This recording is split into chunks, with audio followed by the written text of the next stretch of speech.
Bien, otros hallazgos también que podemos encontrar son las anomalías coronarias. Fíjense que en esta imagen tenemos una coronaria derecha y no tenemos coronaria izquierda, que se vería del lado opuesto de la aorta. Una coronaria derecha que de la misma coronaria única sale la descendente anterior y la descendente posterior, que deberían estar del otro lado.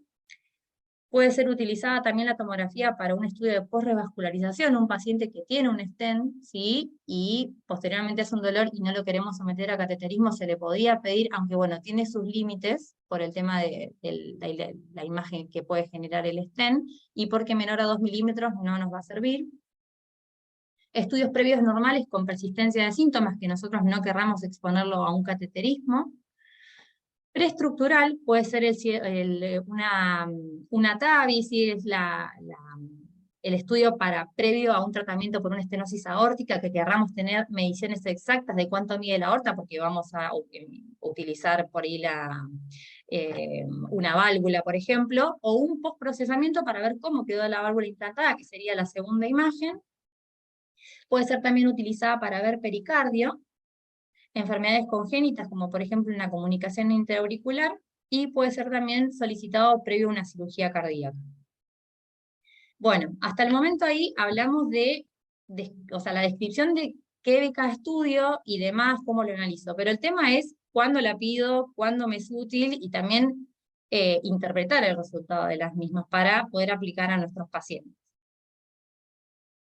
Bien, bueno, respecto a lo que es la cardiopatía isquémica, sabemos que ahí está el score de Framingham, que es lo que se ha utilizado mucho tiempo durante los últimos años, que es una escala para evaluar riesgo coronario, y lo que ha demostrado es la importancia en la detección de factores de riesgo cardiovasculares para enfermedad coronaria, y de esa manera establece una probabilidad estadística que tiene el paciente de poder desarrollar la enfermedad coronaria, y estima el riesgo que tiene de eventos cardiovasculares en un plazo de 10 años, ¿sí? El tema es que últimamente, al existir un amplio espectro de enfermedades ateroscleróticas, fue necesario implementar nuevas técnicas para poder identificar no solo, o sea, los pacientes de alto riesgo, sino dentro de ellos aquellos que tienen riesgo potencialmente mayor. Entonces de ahí surge lo que es el score de calcio y la utilidad de la angiotac, ¿sí? En el año 2010, la American College publica un journal, ¿sí? Que es el uso apropiado de criterios para realizar tomografía cardíaca o calcio score, donde publican, según las características del paciente y si está sintomático o asintomático, el pretest que tiene el paciente de poder tener enfermedad coronaria, que sería prácticamente lo mismo que evaluar el Framingham, ¿sí? Podemos ver acá en esta tabla que los clasifica según la edad, según el sexo y según si están asintomáticos o si tienen síntomas, bueno, si es angina típica o dolor atípico. Los verdes son los asintomáticos, los amarillos son los que tienen un pretest de enfermedad cardiovascular intermedio, y los que están marcados en rojo son los que tienen un pretest alto por sus características. En ese caso, podemos ver que según esta clasificación, los pacientes de pretest bajo, o sea, es un paciente joven, que el dolor no es típico, ese paciente tiene probabilidades muy bajas de tener enfermedad cardiovascular, a diferencia de uno con pretest moderado, que ya se nos sube a un 10 a un 90%, y ni hablar de un paciente con pretest alto, ya sea por su edad, por su sexo, porque sea tabaquista, hipertenso, más antecedentes quizás de alguna angina inestable, ya tienen un pretest de enfermedad cardiovascular mayor al 90%. Bien, yo lo dividí en asintomáticos y asintomáticos para poder abordar quizás más fácilmente y poder después trasladarlo más a la práctica, ¿sí? Así que bueno, empezando con los pacientes asintomáticos, ¿cuándo vamos a usar el calcio score?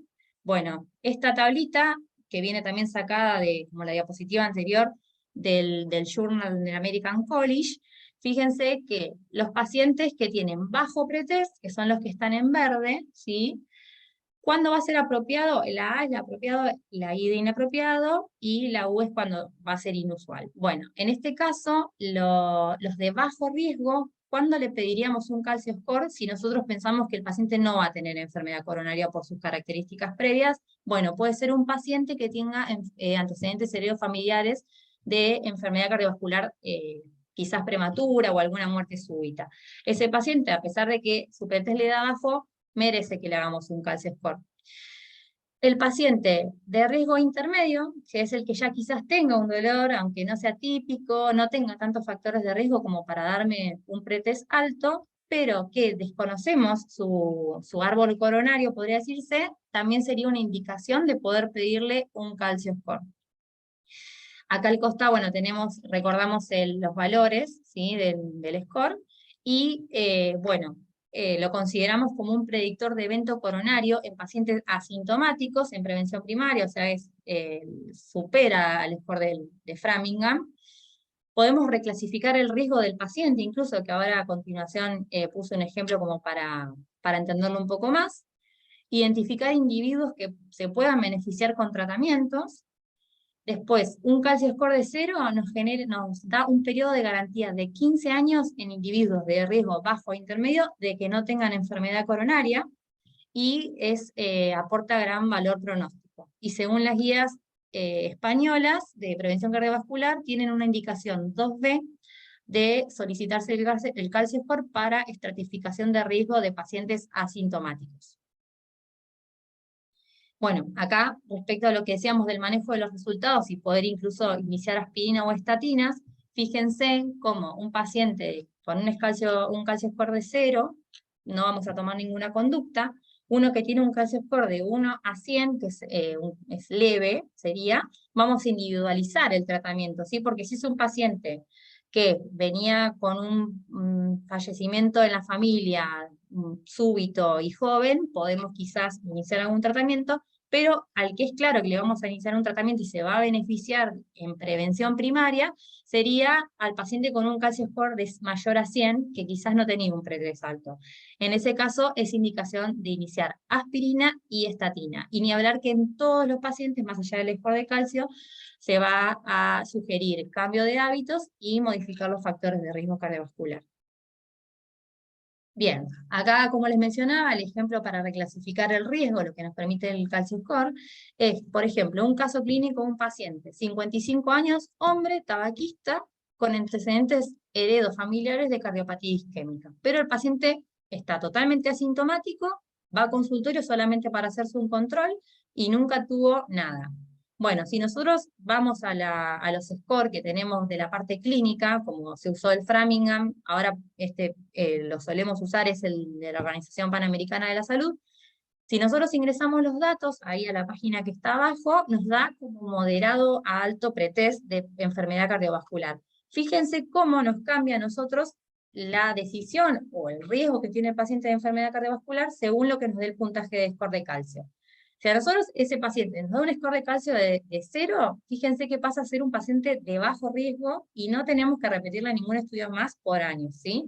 Y tiene un riesgo de eventos cardiovasculares de 3,6%. Y fíjense cómo cambia en el caso de que el puntaje de calcio nos dé más de 400, que sería severo, ese paciente pasa a ser a alto riesgo, ¿sí? Así que ya ahí tenemos que tomar otra conducta o incluso pedirle un cateterismo y ni hablar de iniciar medicación.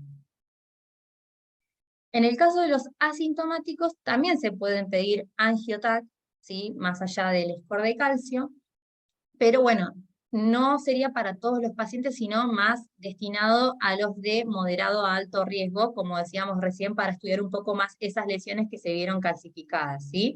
Se realizó un estudio, que es el CONFIRM, en el año 2015, o sea, son estudios totalmente recientes, en 3.217 pacientes que se encontraban totalmente asintomáticos, de los cuales fueron agrupados por el score de calcio. ¿Sí? Fíjense, dentro de la tabla tenemos el del gráfico, tenemos los que están en celeste fueron los que dieron menor de 100, el score de calcio, y los que están en rojo serían los que dieron más de 100.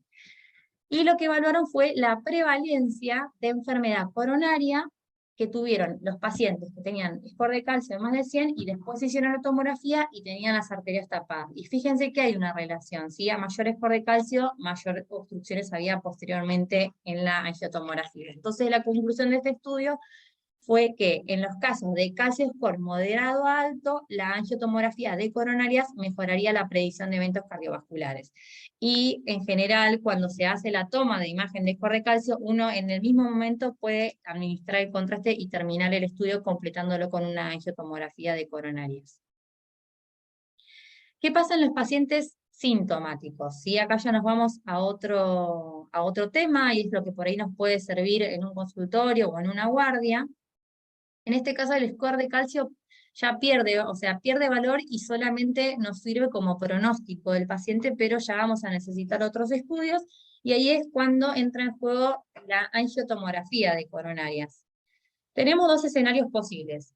Puede ser el paciente que está estable, que no tiene enfermedad conocida previa arterial, ¿sí? Puede ser un paciente que venga por consultorio, que nos mencione que hace varios días tuvo un dolor, que ahora actualmente no lo tiene, por eso pudo esperar a consultar por ambulatorio. Bueno, ese es uno de los casos que nosotros podemos pedir un angioTAC. ¿Cuál sería el paciente ideal? El de pretest de riesgo intermedio, ¿sí? Porque si nosotros tenemos un paciente de alto riesgo, que ya sabemos que probablemente tenga una cardiopatía isquémica, que tenga un dolor muy típico, en ese caso vamos directamente a pedir un cateterismo por más de que sea una prueba invasiva, pero probablemente se va a beneficiar en el caso en que necesite una angioplastia, por ejemplo. Y en el otro extremo, que sería el paciente de bajo riesgo, puede pasar también que venga un paciente que sea joven, que no me cierre para enfermedad coronaria, o que tenga un electro que no se llegue a interpretar, o que el paciente yo le quiero pedir una ergometría como estudio previo para definir si tiene algún síntoma o alguna alteración en el electro, pero por algún motivo no la puede hacer, o paciente que tiene una ergometría normal, pero los síntomas persisten y yo quiero avanzar un poquito más y estudiar un poquito más, bueno, en ese caso también podría pedirse el angioTAC, aunque sean de bajo pretest. Y el otro escenario es el paciente agudo, que no tiene enfermedad previa, o al menos lo desconoce, que sería el paciente que nos consulta por guardia, ¿sí? Por un dolor. Y en ese caso, los que se benefician también con una angiotomografía serían los de pretest bajo o intermedio.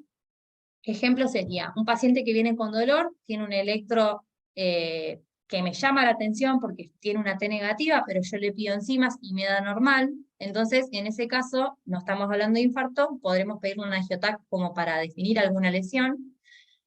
Un electro que no tiene diagnóstico, ¿sí? Nos da normal y seguimos con la duda de si realmente el paciente no tendrá una alteración coronaria. Y pacientes que tengan enzimas cardíacas positivas también podría realizarse. Pero bueno, todo paciente con alteración en el electro que nos sugiera infarto, no lo vamos a pedir, sino que nos vamos a ir directamente a un cateterismo. Bien, entonces la angioTAC en los pacientes sintomáticos es de gran utilidad, por ahí para apuntar para la guardia, porque es un estudio seguro, no es invasivo, nos reduciría incluso tiempos en guardia, porque el paciente que al no tener nosotros angioTAC en la guardia, pero tampoco lo queremos mandar todavía a cateterismo, no sabemos si mandarlo de alta o internarlo, hay una evidencia de que incluso reduce tiempos en guardia de 7 horas, porque uno, al hacer esto y el paciente tenga coronarias normales, podríamos incluso mandarlo de alta inmediatamente. Por lo cual o sea, se registra un aumento de altas y menores ingresos innecesarios, porque por ahí uno los termina ingresando solamente por control, desconociendo si tiene alguna obstrucción coronaria, y en este caso podríamos descartarlo. El tema, bueno, es que aumenta la exposición a la radiación y, bueno, los costos también son elevados por el tema de la cantidad de estudios. Bien, respecto a los sintomáticos, el manejo de los resultados, ¿cómo nos lo van a informar cuando nos dan el estudio de la tomografía? En el caso de los pacientes estables, que uno le pide una angioTAC al paciente, se informa con el CAT-RATS, que es el grado de obstrucción que hay, ¿sí? Y en base al grado de obstrucción que hay, vamos a ver qué conducta tomar. En general, cuando es mayor a un 50% de la estenosis, que serían los grados 3, 4, 5, uno procede no solo a medicar, sino a tomar otras conductas, incluso puede terminar pidiendo un cateterismo. Lo mismo es muy similar en los pacientes agudos, ¿sí?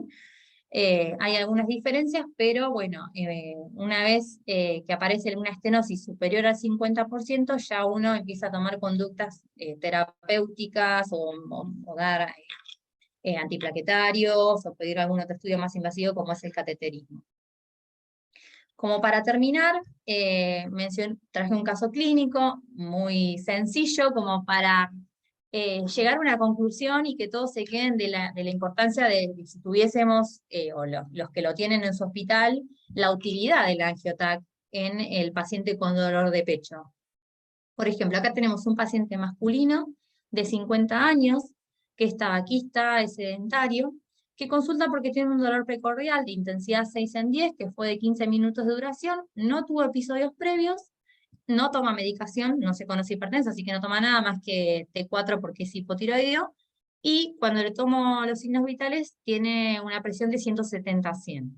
Cuando le hago el electro, es un electro totalmente normal, que no veo cambios isquémicos agudos, no veo T negativas, no veo supra o infra CT, por lo cual, si sigo con dudas, procedo a pedirle un laboratorio de enzimas cardíacas, las cuales me vienen normales. Hasta el momento, si yo me ubico en la guardia con este paciente, lo primero que pienso es que son resultados normales. Pero el tema es que si yo contextualizo al paciente y quisiera pensar en el pretest que hablábamos recién de tener enfermedad coronaria por sus características y por su dolor, fíjense que estaríamos hablando de un paciente que tiene un pretest intermedio de tener enfermedad coronaria. Entonces, este es el típico paciente que hago. ¿Lo mando de alta o lo interno? Bueno, nosotros podríamos reducir los tiempos de internación, ¿sí? E incluso avanzar en el diagnóstico si tuviésemos la angiotomografía, lo que nos permitiría también incluso reclasificar al paciente, porque si este paciente a nosotros nos da arterias coronarias normales, lo mandamos de alta y después veremos quizás si el dolor vino por otro motivo o si incluso fue por hipertensión. Si el paciente tiene lesiones pero no son obstructivas y no son significativas, bueno, en ese caso nos sirve también como para mandarlo de alta o incluso pedir otros estudios por ambulatorio que no merecen una conducta activa en la guardia. Y también, bueno, cambio de hábitos o incluso cambios en los factores de riesgo cardiovascular y podemos medicar con aspirina y estatinas.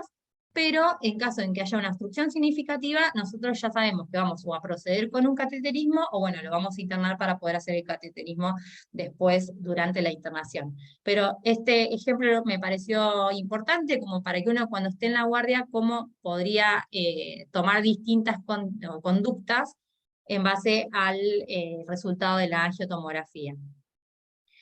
Así que bueno, les agradezco mucho por la atención y les dejo unas imágenes de cuando tuve mi rotación en España antes de la pandemia en resonancia y tomografía y después, bueno, cuando realicé un curso también de imágenes. Y les dejo la bibliografía acá para que la puedan, para compartírsela y la puedan utilizar. Bueno.